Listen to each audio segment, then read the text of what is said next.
verlore seun besluit om terug te gaan na sy huis, gestroop van geld, gestroop van naam, gestroop van identiteit, met gedagtes om 'n slaaf te wees, met gedagtes van verwyte en vrees, stap hy tree vir tree en onseker oor wat die toekoms als mag wees.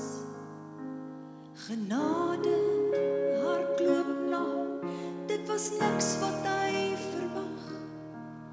Hy was dood en hy lewe weer, hy's gered van die graf.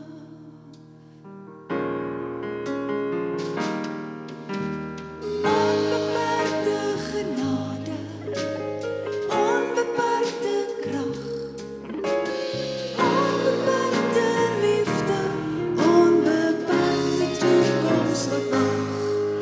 Ek is aangeneem deur die Vader, ek is wit gewas deur die Seun, ek is vrygekoop van sonde, ek is onvoorwaardelik deur genade gesien.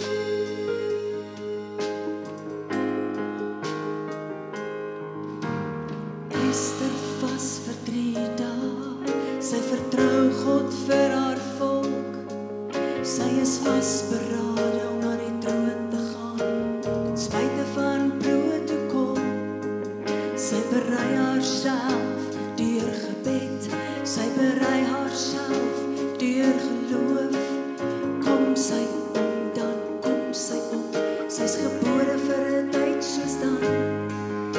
Na 3 dae van toewyding, betree sy haarself en maak gereed, gekroon stap sy in die senter, van genade word uitgestuur.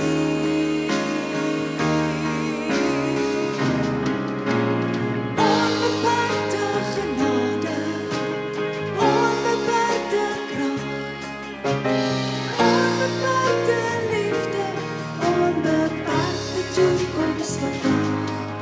Ek is aangeneem deur die Vader, ek is wit gewas deur die Seun, ek is vrygekoop van sonde, ek is onvoorwaardelik deur genade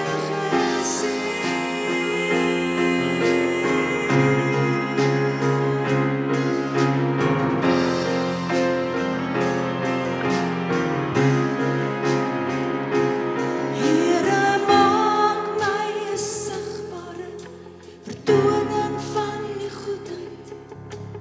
Maak my 'n sigbare vertoning van die krag. Maak my 'n sigbare vertoning van die liefde. Laat genade gedemonstreer word deur my. Here, maak my 'n sigbare vertoning van die goedheid. Maak my 'n sigbare vertoning van die krag. Maak my 'n sigbare vertoning van die liefde. Laat genade demonstreer word deur my.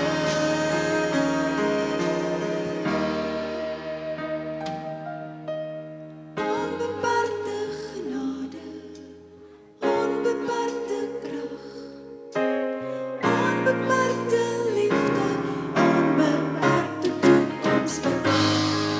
Ek is aangeneem deur die Vader, ek is wit gewas deur die Seun, ek is vrygekoop van sonde, ek is onvoorwaardelik deur genade gesien.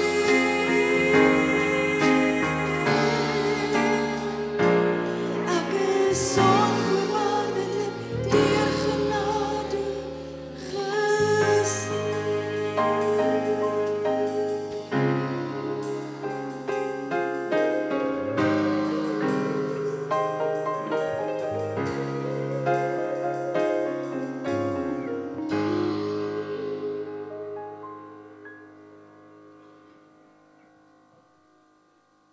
So, ons recap. Genade, ons tema vir 2025. Genade op genade. So tyd terug, toe lees ek dit, en ek het dit al voorheen gelees, en ek het eintlik bietjie daarvan vergeet, en toe lees ek dit weer raak, van 'n tightrope walker. Nou, toe moes ek bietjie Google, wat is 'n tightrope walker in Afrikaans? Dis blykbaar 'n draadloper. En as jy op die draad loop, dan is dit, klaarblyklik noem hulle dit, koorddans. Nie koordans nie, koorddans. Tightrope klink vir my net baie makliker. Weet jy kyk my so, dis nou wanneer hulle 'n stywe draad oor 'n ding span en jy loop daaroor. Weet jy dit? Nou, die Afrikaans was nou vir my interessant. 'n Draadloper, nie 'n draadsitter nie, dis iets anderste, maar 'n draadloper. Nou, die storie wat ek gelees het, is oor Charles Blondin, wat in die laat 1800s oor die Niagara waterval geloop het. Ek het 'n foto daar van die waterval en van Charles Blondin. Hy het nie een keer oor hierdie waterval geloop nie, blykbaar 300 keer. Kevin, Jean-André, 'n mens skryf net een keer matriek. As jy dit gemaak het, skryf jy dit nie weer nie. Hoekom wil jy nou 300 keer dieselfde ding doen? Maar hy 300 keer het gedoen. En weet jy wat? Hy het nie gesterf omdat hy een keer van daai tou afgeval het nie. Hy het aan 'n diabetes verwante siekte gesterf, die arme man. Nou, hy was 'n Fransman en hy's nie gebore as Charles Blondin nie. Hoekom hy nou gekies het, so 'n naam gekies het, ek sou net Piet Pompies, dis baie makliker gekies het, maar hy was eintlik gebore Jean-François Gravalet. Maar toe gaan hy na Amerika, toe word hy nou Charles Blondin. En Charles het die eerste keer seker nou maar net met sy paaltjie geloop, maar daarna, en jy kan dit gaan Google, het hy allerlei ander interessanthede gedoen. Onder andere het hy een keer 'n kruiwa gestoot oor hierdie tou. Toe hy die ander kant uitkom, en ek weet nie of hy weer teruggegaan het nie, maar toe vra hy, hy het eers gevra, dink julle ek kan dit doen? Toe sê die skare wat daar gestaan het, yes, jy kan, ek dink daar was 100,000 mense wat gaan kyk het. En toe hy oorgaan en terugkom, toe vra hy, is daar 'n volunteer wat in die kruiwa wil sit? Needless to say, he could find nobody. Hy het onder andere omelet gaar gemaak of geëet bo-op dit, op hierdie tou. Maar eendag besluit hy gaan nou iemand Abba op sy rug dra, onder andere sy bestuurder Harry Colcord, het hy op sy rug oor hierdie Niagara valle 1100 voet lank, 340 meter lank, het hy sy bestuurder op sy rug gedra. Maar hy het vir sy bestuurder gesê, moenie jy probeer balanseer nie. Word jy een met my. Don't you try to balance, become one with me. En dis hierdie woorde wat in my gedagtes bly maal het. Moenie jy probeer balanseer nie. You just become one with me. Paulus skryf aan die Efesiërs in Efesiërs 2 vers 8, want uit genade is julle gered. Deur die geloof, en dit nie uit julleself nie, dit is 'n gawe van God. Hier's 5 belangrike G's in een vers. Kyk bietjie, genade, gered, geloof, gawe, God. Geliefdes, ons word gered deur geloof, en dit is 'n gawe van God, en dit is bloot genade. So die afgelope paar weke, dis nou week 3, is ons besig om bietjie net te recap oor hierdie jaar se uitnodigings oor genade en waartoe dit ons uitnooi. So as ek jou vandag kan vra om so bietjie as jy moet aan die betekenis van genade moet dink, hoe sou jy genade beskryf? As jy daarvoor 'n definisie moet gee, wat se definisie sal jy gee? Miskien dalk iets soos genade is God se onverdiende guns, God's unmerited favor. En alhoewel hierdie definisie waar is, sê dit eintlik nie werklik waar vir ons wat genade is nie. Dit sê eintlik net vir ons dat genade gratis is. It's free. Dis vry. Maar ek dink aan 'n eenvoudige beskrywing van genade is die feit dat genade gelykstaande is aan God se vermoë. God's ability. Genade gelykstaande aan God se vermoë. Eenvoudige definisie. Hoe kom ek daarby uit? Want genade is God se vermoë wat aan die werk is in ons as mens, wat jou en my in staat stel om dit te doen wat ons uit ons eie vermoë nie kan doen nie. Dink bietjie daaroor. Dis God se vermoë wat jou en my in staat stel om te doen wat ons nie uit ons self uit ons eie vermoë kan doen nie. Nou, almal van ons wat hier sit, het al probeer verander. Nie waar nie? Ons het al probeer goed verander in ons lewens, maar die probleem is, ons sukkel daarmee. Want ons sukkel om ons natuur te verander. En dit was die profeet Jeremia wat baie lank terug hierdie woorde geskryf het.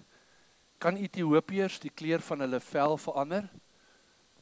Klink so 'n bietjie rassisties, nê? Kan hulle? Kan 'n luiperd sy kolle laat verdwyn? Hy vra hierdie vraag en ons kan op hierdie goed antwoord. Nee, nou vra Jeremia hierdie vraag. Hy sê, dink julle miskien dat julle skielik kan begin goeie dinge doen nadat julle gewoond was om kwaad te doen? Nou elke mens word gebore in sonde. Ons het 'n sondige natuur. En geen hoeveelheid goeie werke kan ooit daai sondige natuur verander nie. Maak nie saak hoe hard ons probeer nie. En onder die wet het mense probeer om te verander, maar die Bybel sê vir ons baie duidelik, en Paulus skryf daaroor in Romeine 3 vers 20, en ek het dit uit die 2020 vertaling uitgehaal. Hy sê duidelik vir ons kan nie onsself deur ons werke regverdig nie, want my sondige natuur bly die sonde soek. Hy sê, daarom sal geen mens op grond van die uitvoering van die wet voor hom geregverdig word nie. Dis voor God. Want juist deur die wet ken ons die sonde. Nou vra ons maar, hoekom het God dan die wet gegee, as niemand dit kan doen nie? Die wet het eintlik vir ons kom wys wat sonde is. En eintlik vir ons kom sê, dis wie ons is, dis ons sondige natuur. So die wet het die standaard kom stel. Jy mag nie dit nie, jy mag nie dat nie. So die wet het nie mense verander nie, dit het eenvoudiglik die standaard gestel. Ons het landswette. Maar beteken dit as daar landswette is, dat almal die wette gehoorsaam? Nee. So moet ons nou die wette wegvat. Maar al wat die wet doen, is die wet wys vir ons eintlik dat ons inherent oortreders is. Hallo? So, dis wat die wet doen. Die wet sê, jy mag nie oor die rooi robot ry nie. Doen ons? Ja.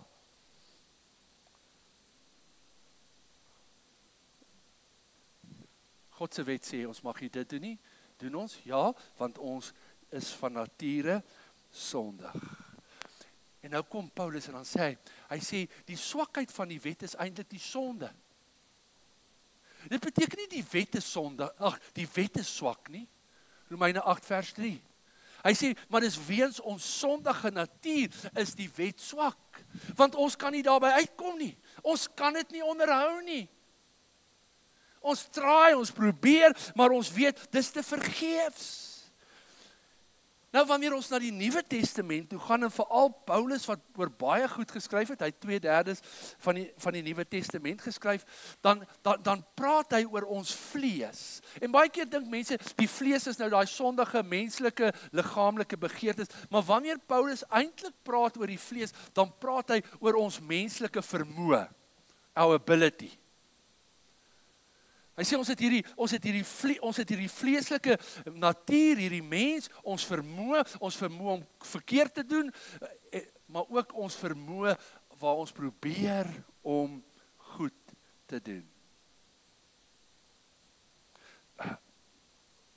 So, baie keer probeer ons deur ons eie vermoë goed doen. Die regte ding te doen. Die wet te onderhou. Maar ons sukkel. Ons sukkel daarmee, want ons vlees stoei daarmee. Nou omdat ons nie die wet gehoorsaam kan wees nie, en dis die Ou Testament, draai ons in ons eie vermoë in ons vlees. Maar al wat die wet kom doen, die wet het ons eintlik bewus kom maak van ons sondige natuur. Die ou Afrikaanse vertaling praat van die wet as 'n tugmeester. Hy wys vir ons uit. So die wet het volmaaktheid verlang. Maar eintlik het die wet niks gebied om ons te help om daarby uit te kom nie. Dink bietjie daaraan. Ja, daar was 'n offersisteem in die Ou Testament, maar wat het dit gedoen? Dit het my elke jaar net herinner aan my sonde, want elke jaar moes daar 'n offer kom. Elke jaar, boonbehalwe dit, moes daar sekere ander offers wees wat ek moes bring. So al wat die wet kom doen hy het nie vir my 'n uitkoms gebied nie, hy het net vir my kom wys, in my eie krag kan ek nie daarby uitkom nie. Maar wat het Jesus kom doen?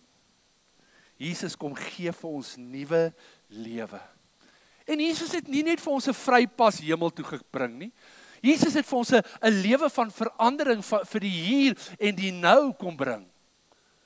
En die oomblik, en ons het laasweek daaroor gepraat, die oomblik as ek my hart en lewe vir die Here gegee het, en daar was wedergeboorte, dan onthou julle, is my gees dadelik gewederbaar, en is my gees volkome soos wat dit ooit sal wees.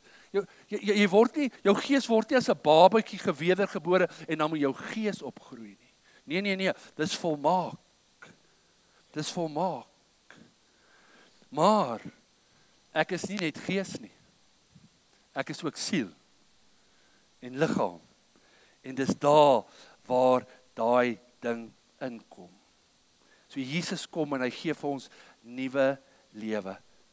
Nou kom die Hebreërs skrywer en hy sê vir ons, baie duidelik, hy sê, so die wet het nie volmaaktheid bewerk nie.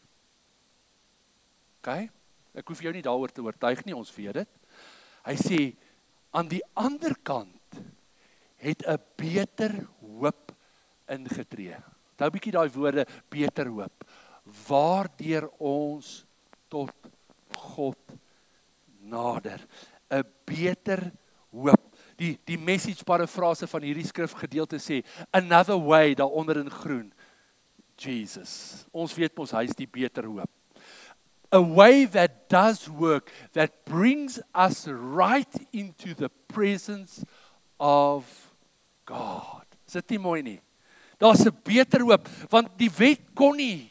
Dit kon ons nie daar bring nie, maar Jesus het gekom om die beter hoop te wees. En nou sê Hebreërs 10 vers 14 vir ons, hy sê, want deur een offer, Jesus Christus, sy kruisdood, het hy wat? Vir altyd, onderstreep sommer 'n bietjie op jou blaadjie, vir altyd volmaak die wat geheilig word. Jesus in sy kruis was die een offer, dis hy wat vir ons wedergeboorte geskenk het, en by wedergeboorte word ons gees volmaak gemaak. En ek het dit nou gesê, en dit is wonderlik, en dit sou great en genoeg gewees het, as ek net geesmens was, maar nou is ek siel en liggaam, en ons het beide hierdie twee, en God het nie net bedoel, dat my gees gewederbaar word nie, dat ek net aan die binnekant, nee, hy wil hê ons moet transformeer, ons siel en ons liggame. Aan die buitekant moet dit net so wees, soos aan die binnekant. So, verstaan ons dat tussen laasweek en hierdie week, dat my gees mens volmaak is. Hy gaan nie beter wees nie, dis klaar afgehandel, my gees mens. Maar dis onthou jy laasweek, dis hierdie hart van my wat moet verander. Dis hierdie sielsdimensie. Dis hierdie liggaam, dis hierdie vlees, dis hierdie vermoë. En nou draai ons. Nou draai ons in onsself om al hierdie goed reg te kry, maar ons sukkel. En nou luister wat kom die Hebreërs skrywer in Hebreërs 12 vers 23. Hy sê, you've come to Jesus who presents us with a new covenant. 'n nuwe verbond. A fresh charter from God. He is the mediator of this covenant, Jesus. Dan sê hy hierdie woorde, the murder of Jesus became a proclamation of grace. So, baie keer, as mense dink aan Jesus se kruis, dan dink jy nie aan dit dat dit eintlik 'n moord was nie. Maar dis basically wat dit was. But it was a proclamation of grace. Hierdie beter hoop. Jesus. Hy word die middelaar van wat? Van hierdie nuwe verbond. This new covenant. Hierdie nuwe verbond. So dit wat aan die binnekant volmaak is, kan ook nou aan die buitekant volmaak word, want daar is nou 'n nuwe verbond. En wanneer Johannes begin om sy evangelie te skryf, dan vat hy dit so ver terug. Geen ander evangelie vat dit so ver terug nie. Dan sê hy, in die begin was die woord, en die woord was by God, en die woord was God. En dan sê hy vers 14, hy sê wat? En die woord het vlees geword. En het onder ons gewoon, en ons het sy heerlikheid aanskou, 'n heerlikheid soos van die enige geborene, wat van die Vader kom, vol van, lees dit saam met my, vol van wat? Vol van genade en waarheid. So Johannes sê, Jesus was deurdring met, oortrek in elke deel van, en oorvloedig in genade. Dink vir aan die definisie, genade is gelykstaande aan God se vermoë, God's ability.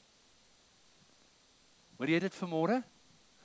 Wat sê hy? Johannes sê, Jesus, wat vlees geword het gekom, vol van genade, God se vermoë, God's ability en waarheid. Is jy hier? Daarom kon Jesus in God se waarheid wandel as mens. Slegs omdat hy God se vermoë, sy genade ontvang het. Want toe Jesus op aarde was hy volkome mens. En ek wil volgende week as die Here wil bietjie daaroor praat. Jesus was nie hier op aarde as net 'n bietjie mens en God nie. Hy was hier as mens. Maar wat sê Johannes? Hy sê vol genade, God se vermoë, God's ability en waarheid. Hoor jy vanmôre? Hallo? Hoe julle stil? Is dit complicated? Okay. So dink daaraan. Alles wat Jesus gedoen het, het hy gedoen as 'n mens vol genade. Jesus het vir ons die perfekte voorbeeld kom gee hoe 'n mens bo die sonde kan uitstyg. Want die skrif sê, hy was 'n mens net soos ons, maar sonder sonde.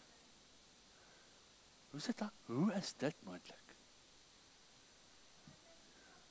Nee, toe hy hier was hy volkome mens, maar daar was twee goed.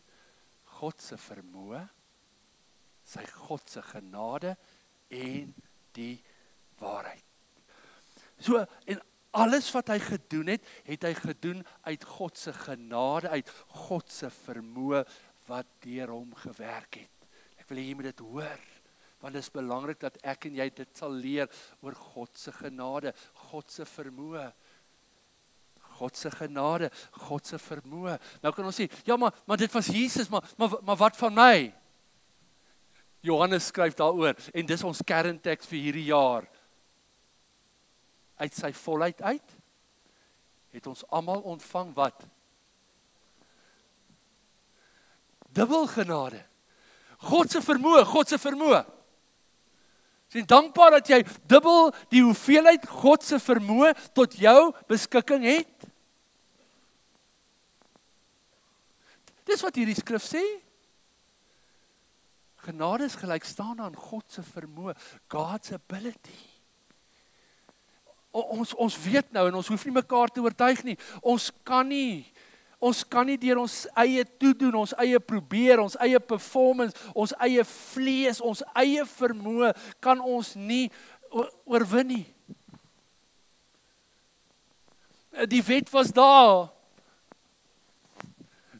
Die ouens het getraai, maar hulle kon nie.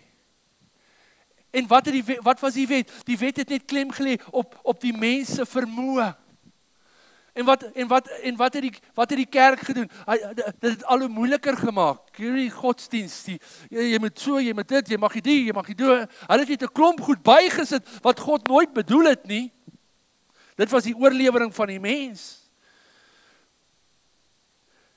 Johannes sê, ons kan hierdie volheid van genade ontvang.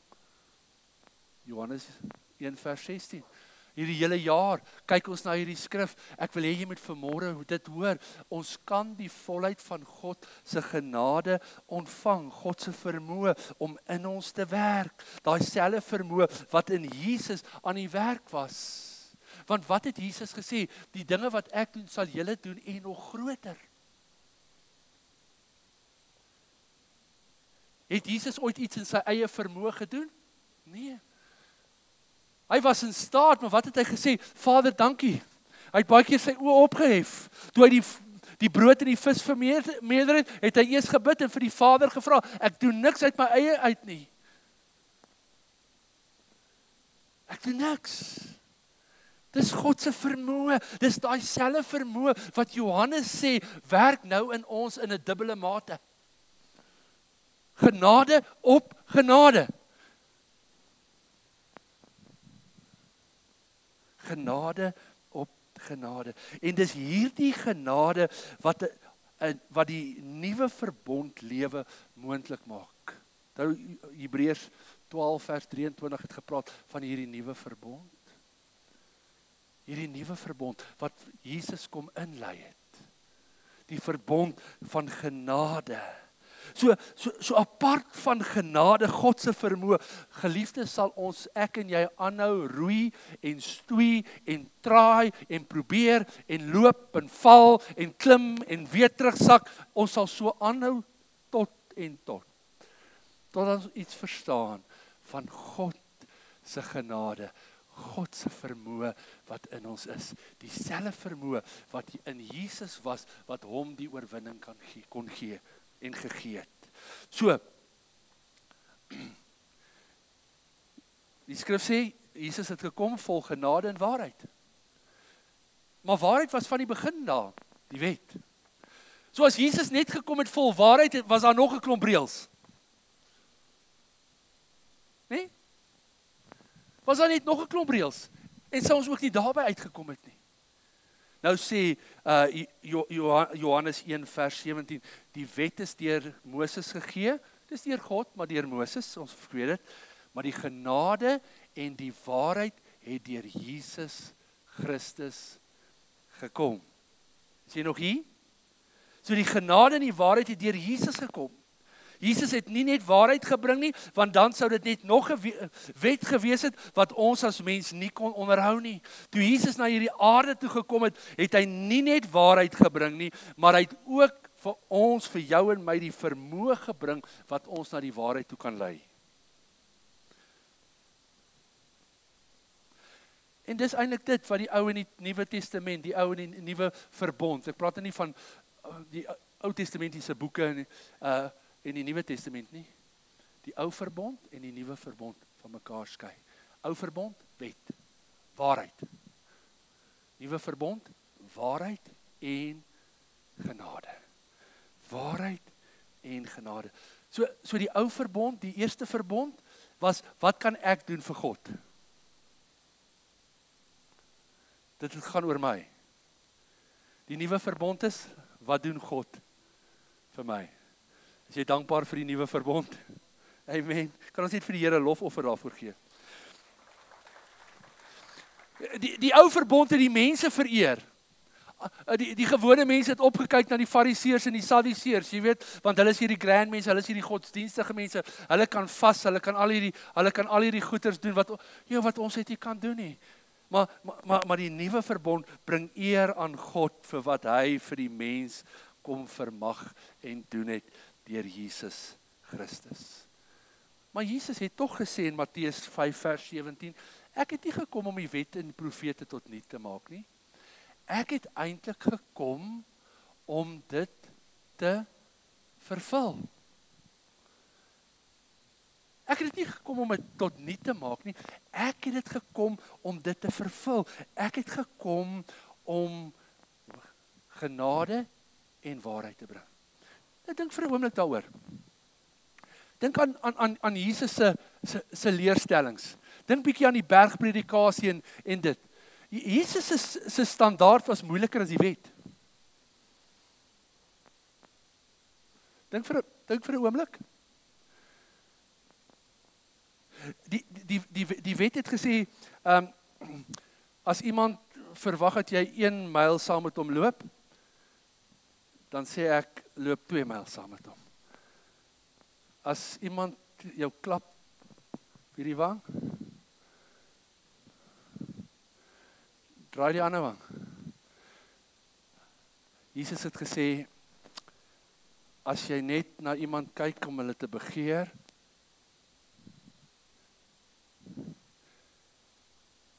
so Jesus se standaard en maatstaf was hoër as die van die wet.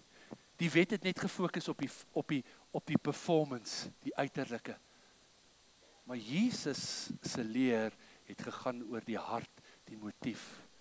Dat julle verlede week het ons daaroor gepraat, oor ons hart wat moet verander. As jy dit gemis het, moet jy dit net weer bietjie gaan luister. So Jesus se standaard was baie hoër. Hy het die maatstaf gelig na die motief van ons hart. Alles wat ek doen, moet ek doen met die regte gesindheid en die regte hart. Nou sê jy, net ek tog Jesus dit kom makliker maak. Ja, want hy het gekom met waarheid, maar hy het ook gekom met genade. Genade, God se vermoë. God's ability. Ek hoef jou nie te oortuig nie. Ek en jy kon nie eens by die Ou Testamentiese wet uitkom nie. Wat staan nog van dit wat Jesus kom voorlê het? Want baie keer dan doen ons doen die regte ding aan die buitekant, maar ons hart is iets anders. Jesus sê, ek worry nie oor wat jy aan die buitekant doen nie, ek worry oor wat jy aan jou hart aan die gang is. Maar weet jy wat? Ek het gekom met genade en waarheid. So die waarheid bly, maar die feit is, Jesus bring God se vermoë. God se vermoë. En daarom kom Jesus met hierdie uitnodiging in Matteus 11.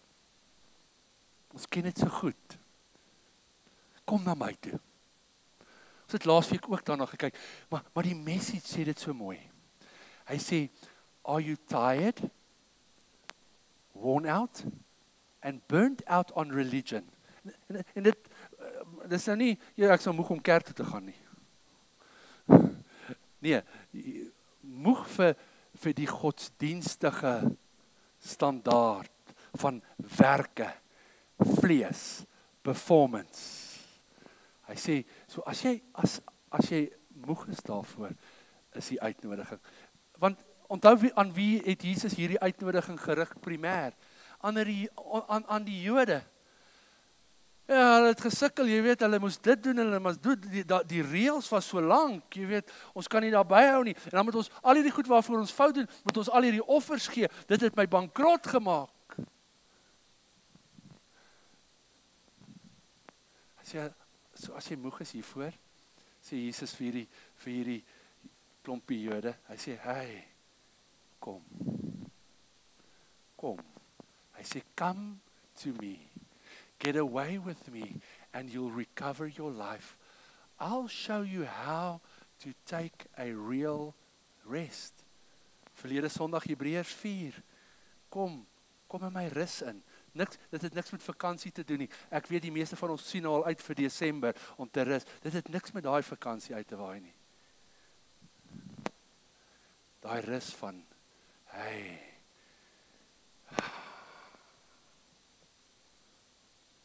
die rus van hierdie oorweldiging, van hierdie performance, van hierdie probeer. Geliefdes, ons kan nie hierdie jaar klaarmaak en ons het oor al hierdie genade gepraat en hier in ons binneste stoei ons nog van, we're not shaping up. Ons traai by die ander kant van genade kom. Ek stuur 'n WhatsApp vir iemand om te oor ons tema vir die Kersprogram, Season of Grace, en die antwoord was terug, jong, ons kan nie 'n ander tema hê nie, want ons het nou genade van die binnekant, van die buitekant, van die onderkant, van die ander kant en al die kante. Maar dit help nie, ons het na al die kante gekyk en ons het 'n klomp kennis, maar genade het ons nog nie die vermoë gegee om oorwinning te kry nie. Stem jy met my saam? Julle is baie stil vanmôre. Ek moes hierdie aircons aangesit het. Something's wrong here. En wat is die uitnodiging? In vers 29 en 30. Hy sê, come walk with me. Work with me. Watch how I do it. Come learn the unforced rhythms of grace. I won't lay anything heavy or ill-fitting on you. Daai juk en die las waarvan die ou Afrikaanse vertaling praat. Hy sê, keep company with me and you'll learn to live freely and lightly. Geliefdes,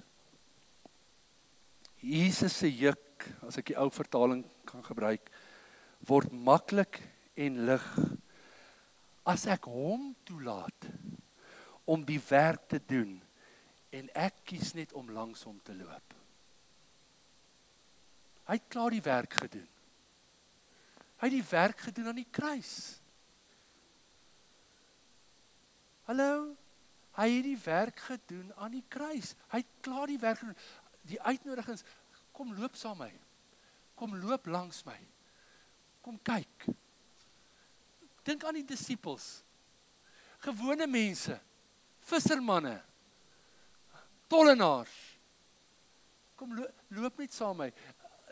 Ek weet nie hoe akkuraat alles in die Chosen is nie, maar as ek baie keer daarna kyk en ek sien hoe hulle baie van daai disippels uitbeeld en die onderlinge argumente en konflikte, dan dink ek wel dis net presies mens. En dan dink ek, en weet wat, Jesus het oor baie van daai goed nie eens met hulle gepraat nie. Hy het net vir hulle iets anders kom wys. Hey. Dink weer 'n bietjie aan Charles Blondin se woorde. Don't try and balance. Just be one with me. Ek en Breg het een keer van die motorfiets afgeval. Gelukkig het ons nie eintlik gery nie. Ons het net gedraai. Maar as jy een kant toe lê en die ander persoon lê na die ander kant toe, dan is dit 'n counterbalance en dan balance jy op die grond. Onthou jy dit, liefie? Daar by Clarence. En weet jy wie was die probleem? Weet julle wie was die probleem? Die counterbalance.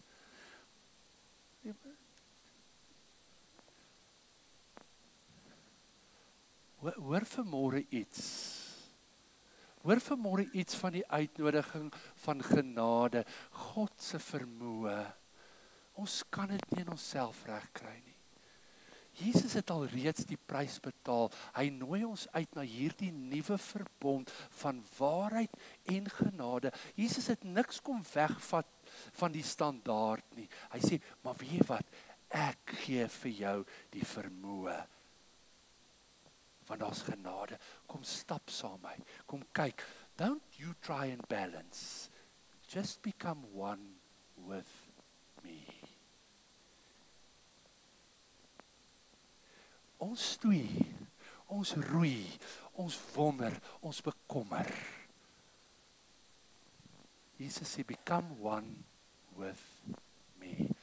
And I will teach you the unforced rhythms of grace. Ja, is dit nie amazing nie? Hy het 'n goeie werk in elkeen van ons begin, sê Paulus aan die Filippense. Hy het 'n goeie werk in ons begin. As ons hom toelaat, sal hy die werk vol. He will complete it. Laat hom toe in jou lewe. Kom geliefdes, kom ons laat hom toe. Laat hom toe. Geliefdes, kom ek maak klaar. Kan ek en jy hierdie vermoë van God, hierdie genade, kom ons omarm dit, let's embrace it. Kom ons laat toe dat genade in ons werk. Kom ons hou op om dit te probeer doen in ons eie krag. Dit maak jou moeg. Kom ons hou vas aan daai hoop waarvan Hebreërs 7 vers 19 geskryf. Gaan lees weer daai skrif op jou blaadjie. Hy praat van 'n beter hoop, Jesus, waardeur ons tot God nader. Daai hoop wat ons in hom het. God het 'n goeie werk in jou begin. Kom laat ons hom toelaat om deur sy groot genade dit te volbring. God is nie van plan om jou te los nie. Hallo? Hy het sy lewe vir jou gegee. Moenie jy hom los nie. Hy gaan jou nie los nie. He'll leave the 99, but he will search for you. Moenie jy hom los nie. Hey, Jesus het gesê, en dis nie op jou blaadjie nie, dis ek vanmôre net aangedink toe ek dink oor hierdie eenheid. Jesus sê in Johannes 10 vers 30, jy kan dit skryf as jy wil, ek en die Vader is een. Maar dan skryf Paulus later daar aan die Romeine, hy sê, daar is nogtans vir ons net een God, die Vader, uit wie alles is, en vir wie ons lewe, en net een Here, Jesus Christus, deur wie alles bestaan, en deur wie ons lewe. So kom aan, ek wil jou en myself aanmoedig, om net een met hom te wees. Jy het gewonder, hoekom begin ek nou met hierdie tightrope storie? Maar daai ding van, don't you try and balance. Just be one with me. Jesus nooi ons uit. Jesus nooi ons uit. Wil jy vanmôre saam met my opstaan? Wil jy nie net vanmôre, daar waar jy staan op hierdie uitnodiging, in jou eie woorde reageer nie? Jesus nooi ons uit. Hy sê, kom. Are you tired? Are you burnt out? Moeg geprobeer en gestoei en geroei? Kom is die uitnodiging. Kom leer van my. Come, I'll teach you. I'll teach you the unforced rhythms of grace.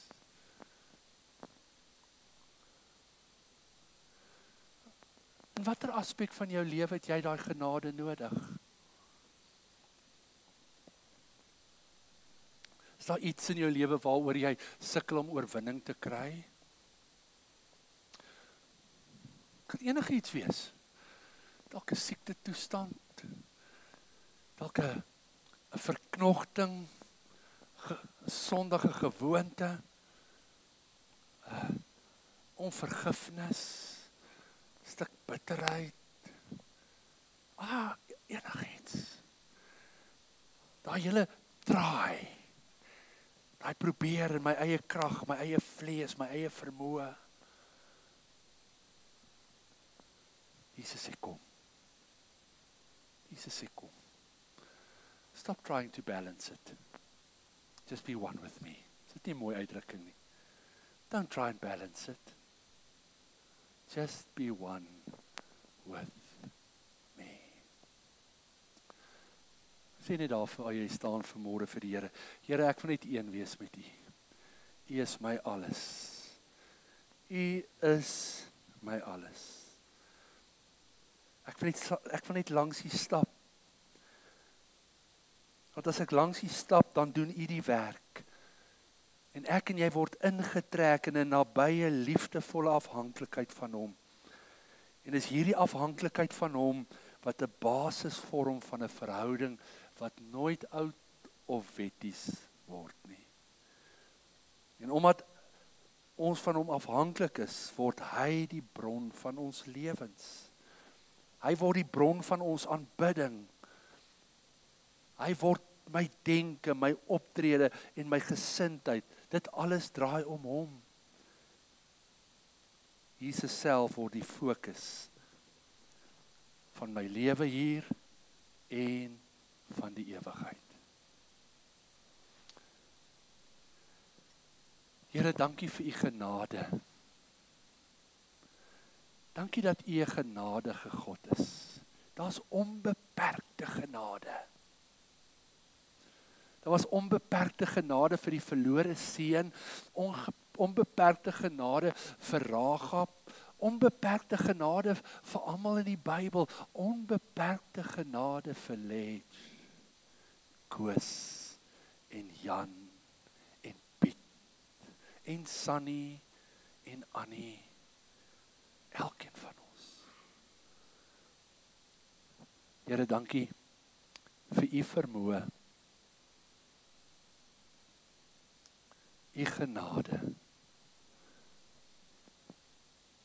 Ons wil een wees met U. En dankie dat U ons uitnooi. Kom na my toe.